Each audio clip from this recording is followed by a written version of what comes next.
कलारत्नम सारीजने कॉटनच्या साड्यांवर आणली आहे खास ऑफर आणि तीही आपल्या 3 कस्टमर्ससाठी, ज्या ताई पहिल्यांदा ऑर्डर करणार आहे. तर यामध्ये ही सुंदर अशी गडवाल साडी जी आपण खास शिवजयंतीसाठी बनवून घेतलेली आहे आणि हिचा पल्लू बघा, इतका सुंदर, इतका रिच आहे. आणि गोंडे बघा, गोंडे ना लाल कलरचे आहेत आणि काही ग्रीन कलरचे, इतके सुंदर गोंडे आहेत.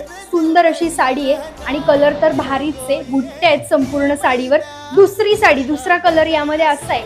दुसरा कलर म्हणजे याच्यावर मस्त अशी जांभळी आणि थोडीशी मेहंदी कलरची, मेहंदीचं फंक्शन असेल तरी तुम्ही ही साडी घालू शकता. याच्यावर सुंदर असं जरीचं काम केलेलं आहे या साडीवरती. पटापट ऑर्डर करा. ऑफरमध्ये ही साडी तशी बाहेर भेटते 1,500ला, पण ऑफरमध्ये आपण देणारी ही साडी फक्त आणि फक्त 999 रुपयाला पहिल्या 3 कस्टमरला. संपूर्ण महाराष्ट्रभर डिलिव्हरी फ्री आहे. प्रत्येक टाइमनी ही साडी ऑर्डर करावी अशा